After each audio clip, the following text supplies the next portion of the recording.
Hey folks, Jeff Marshall here. Thanks so much for coming by. We are continuing our study with the CAGED system. We are moving on to box number 4. If you're not familiar with the CAGED system, please check out my video Introduction to the CAGED system for a brief overview. I've already kind of gone over patterns 1, 2, 3. Now we're down to pattern 4, and we are in the key of D. So pattern number 4 is based off of our E-shaped chord. So let's start there. Let's play a good old-fashioned E major open kind of cowboy chord, or campfire chord, as I like to call them. All right, and let's see if we can realize our bar form from this simple shape. First thing we want to do is play this chord with the last 3 fingers of our fretting hand. That leaves our first finger available, and if we put that behind the nut, pretending that the nut is a fret, we can see what our bar form looks like. And for some of you, I'm sure this is going to look familiar. This is one of our main bar chords. So we want to make this a D chord to continue in the key of D. So I'm going to move it all the way up so I can find a D note on the low E string, which is up here on the 10th fret. And then we plug that shape in. Now the root tone for this is on the low E string, and the octave is up here on the D string, and then of course there's another one here on the high E string. Now patterns 3, which is the G shape, and pattern 4 both share the same root, much like pattern 1 and pattern 2 share the same root, okay? So we're up here on the 10th fret, and we want to plug in our chord shape. Let's take a quick peek at our diagram here, and we can see, first of all, we have our basic bar chord shape. Next thing we want to talk about is the arpeggio, or the chord tones of this chord. We want to realize where all those notes are. So let's start with our root tone. I'm going to start here with my second finger on the root tone on the low E string, and then I can play my major third here. This will look familiar because it is the same as pattern number 2. There's going to be a lot of recurring shapes that you'll see. And then the 5th, it's also the same as pattern 2. So we have, there's our first 3 notes, our first little triad. Next thing we want to do is just roll our pinky down, and we have another root tone there, and then we can go to our major third, our 5th, and then another root tone on the high E string. So we have something like this.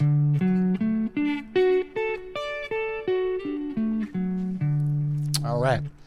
Now, a few workarounds. You got to find out what's comfortable for you. Again, I'm not too concerned with being able to just shred this particular shape. I want to just mainly know where the chord tones are so I can find some nice melodies around those notes.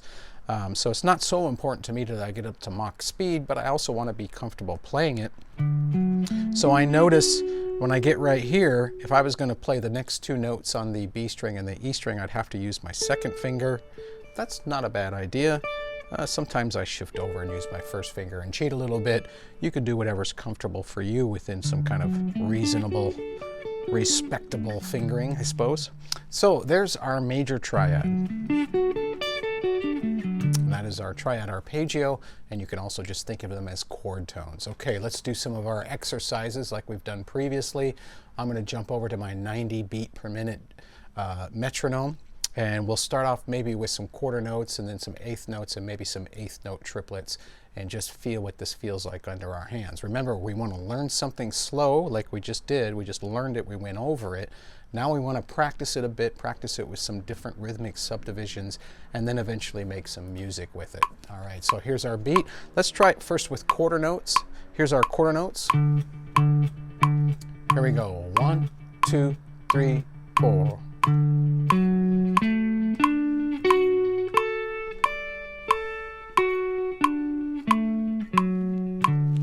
All right, let's try it with our eighth notes now. Let's get that feel going.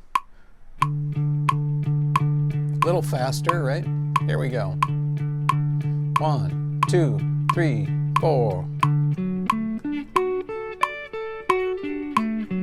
Let's try that again. Here we go. 1, 2, 3, 4. Awesome. Maybe we can try it with triplets. Let's feel what that feels like. Here's our triplet. Triplet, triplet, triplet, triplet, triplet, triplet. Here we go. 1, 2, 3, 4. okay? And of course you could loop those if you want, get that under your fingers a little bit better. And I always suggest going ahead and trying to make some music with just that information, okay? And you can do that by rearranging the notes and putting some different rhythmic subdivisions that we just practiced to it. Also, maybe doing some things like sliding into the notes to give them some personality and things like that. We want to try to make some music, so I'm going to jump over to my backing track here, just to go to old-fashioned D major backing track. Should sound good over this, and see if I can just make a little bit of music.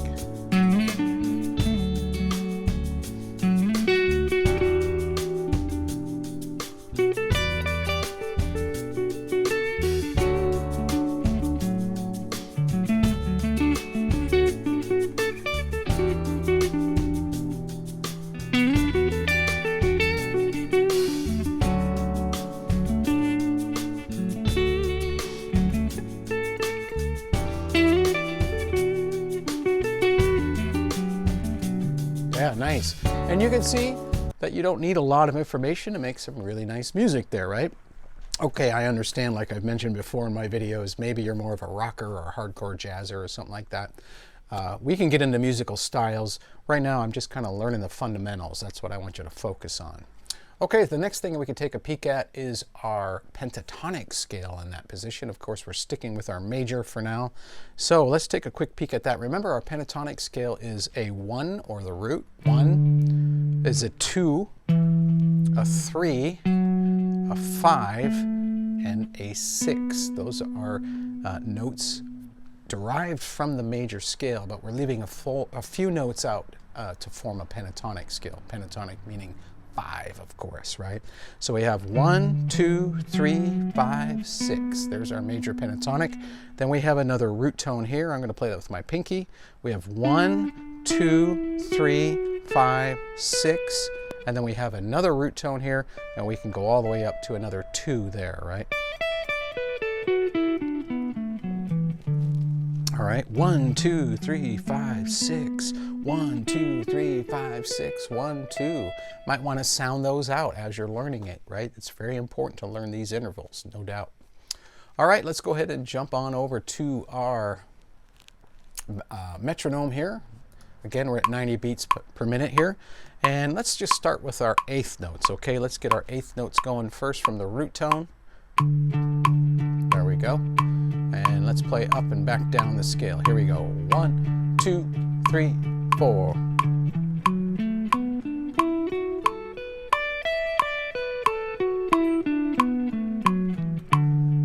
Nice. Maybe one more time. Here we go. 1, 2, 3, 4.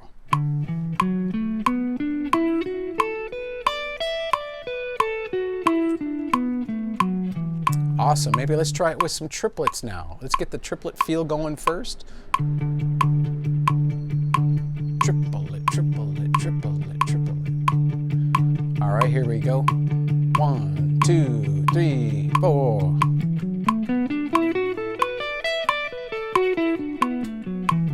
One more time. 1, 2, 3, 4.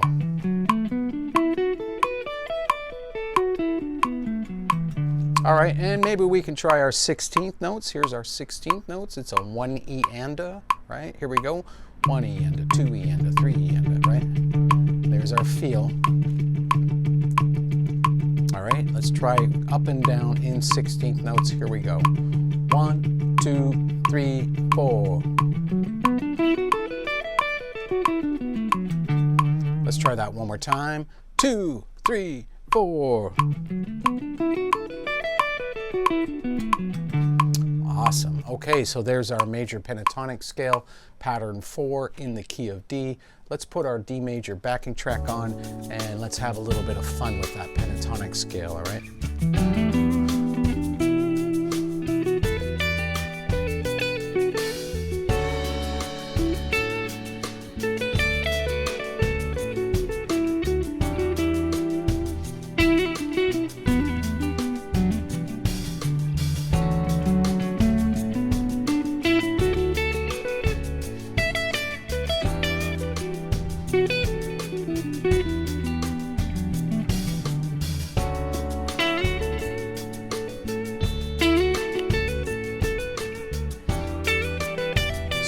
slides in there is always nice, right?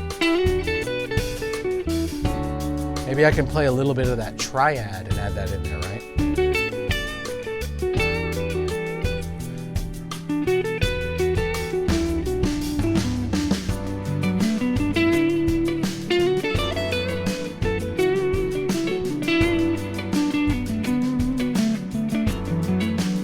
Nice, all right, cool. Try blending in that triad in there, that little arpeggio that we worked on prior, and blend that in with that pentatonic. All right, let's take a look at our full diatonic scale, our 7-note major scale now, starting from D. Again, I'm just going to sound out the intervals. We'll start with D, and we'll call that the 1. Then we have the major second, or the 2, major third, 4th, 5th, major 6, and major 7. All right, so we got... And then we start all over again with another root tone here. We have a major second, 3rd, 4th, 5th, 6, major 7, and then another root tone. And we can bring that all the way up and even add that extra second note there on top if you like.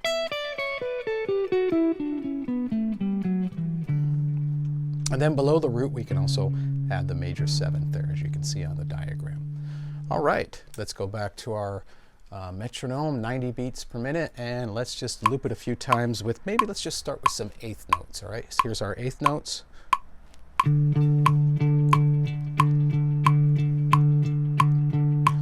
1, 2, 3, 4.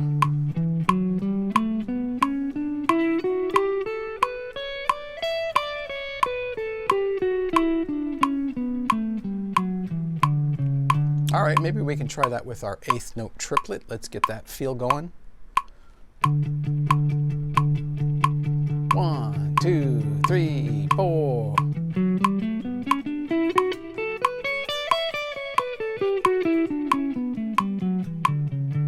All right, and last but not least, maybe our 16th notes. Here we go. There's our 16th notes. 1, 2, 3, 4.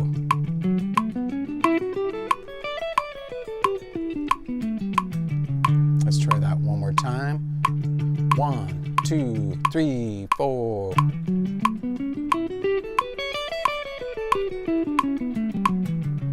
Awesome, okay. And like we do with all of our other exercises, let's go ahead and try to make some music. Again, we want to maybe just start off reviewing the scale. And then as we get more and more familiar, we can start making some little phrases.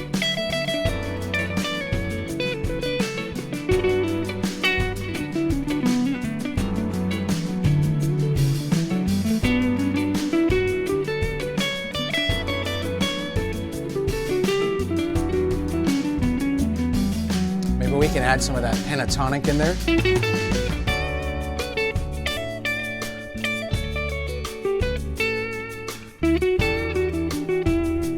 Maybe some of that arpeggio. Just blending all that stuff together, right? So we've got our triad, little pentatonic, maybe a little bit of the scale.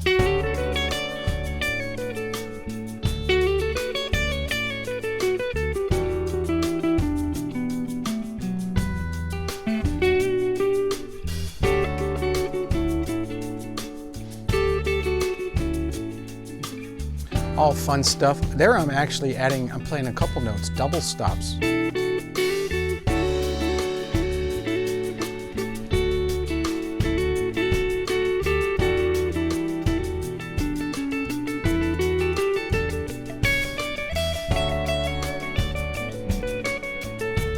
And so on and so forth, right?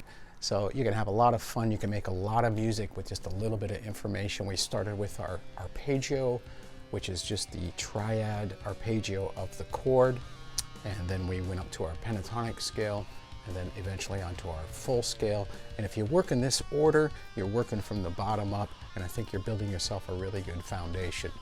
Now you can see as I'm playing then I can start to realize those shapes underneath each other or on top of each other, and I can start blending in some of those sounds. I can blend in some triad, I can blend in a little pentatonic, a little bit of the scale.